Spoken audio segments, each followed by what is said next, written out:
Hey everyone, on Thursday morning, August 25th, the Southern Nevada Tourism and Infrastructure Committee is going to take up within its stadium workshop discussion stadium financing options and also a focused discussion on tax increment financing. And to that end, at the last minute, Wednesday night, the staffers put up a chart entitled Tax Increment Financing Districts.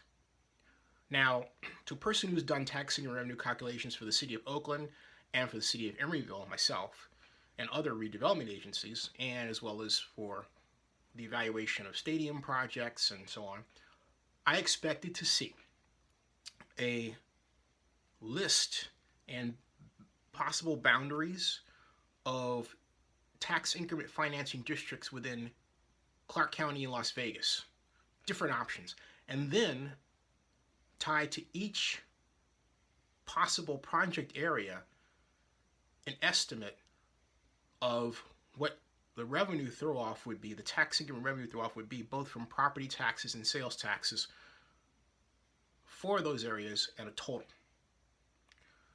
I didn't see that at all. Wasn't there at all. Nothing. Instead, what is presented, is a list of different projects in the United States that ostensibly use tax increment revenue. Folks, whoever put the chart together got it wrong, because the way they presented the information was incorrect. Let me give you but two examples within this chart. The first one is right at the top. It's the Power and Light District within Kansas City. And the description takes note of the fact that sales tax revenues were used as part of the tax increment revenue that was collected for tax increment financing purposes. But what it doesn't mention is that property tax revenue is collected as well. Now, at this point, you're undoubtedly asking this question: what is tax increment financing? Without going into its history and all that, I'll tell you basically what it is. It works like this, okay? Hold on a second. This sheet of paper that I went over to get right here is a redevelopment property area, which is your base year, okay? So let's say for the purpose of instruction, the base year value here is 0. It's, it's worthless. Looking around because I had a pin here, I was just going to basically mark, big 0 right here, like that. There we go.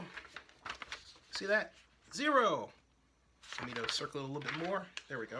0. Okay, 0. All right. Now, let's say that that's the year 1. Year 1, property taxes at 0. So year 2, we see new properties built on it, people buy existing buildings, and what happens when you buy something, you buy it at the market value within the property area, project, the redevelopment, the tax increment district, okay?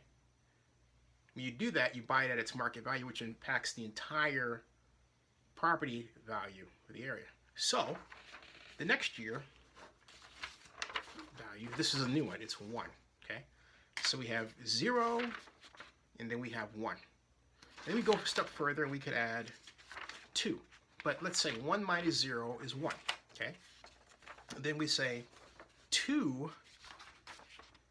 minus 0 is 2.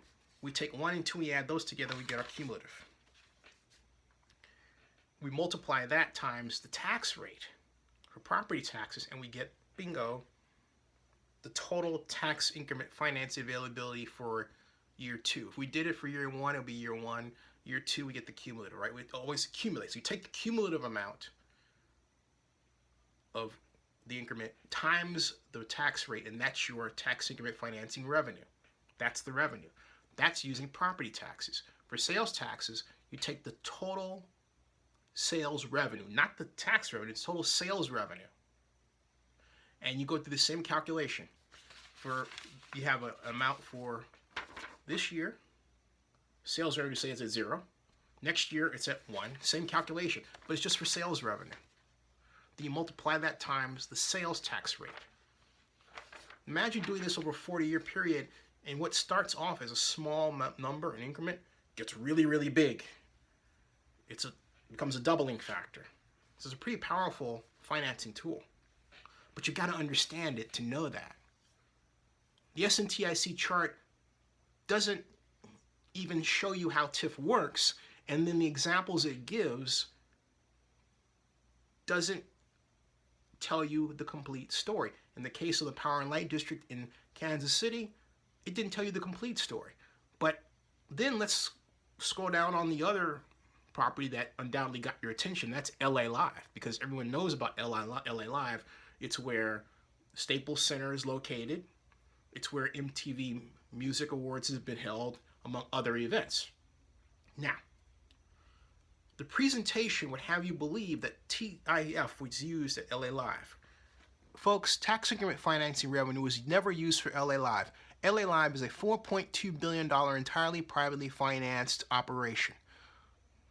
The bond issue that's mentioned in the description, the $70 million one that's drawn from the hotel taxes, that's not tax increment financing. That's just a simple hotel tax use. That's it. There's no TIF involved. They had no business presenting LA Live as if it were a tax increment financing district. It's not. Now, here's the problem. The researchers, and I undoubtedly did this, in looking up information on different examples to show the SNTIC board, okay, the staffers, found that the Community and Redevelopment Agency of Los Angeles approved the LA Live structures, the hotel and so on. That's true.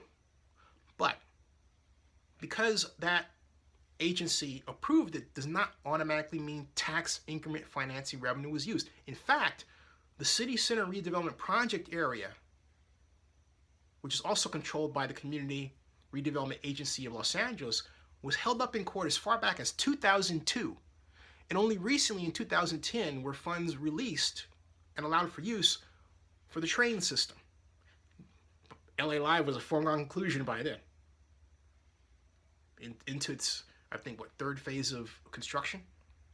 But I digress. TIF was never used. So, you have two problems here.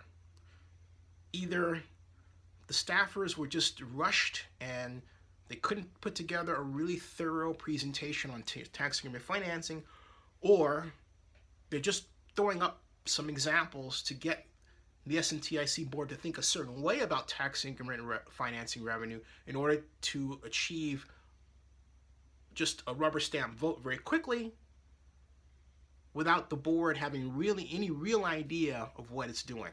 In either case, this is absolutely 1000% terrible. You are to deep six this presentation as soon as it starts. You understand me? Pay no attention to it, pay it no mind. It's complete garbage. It's worthless. I'm telling you that.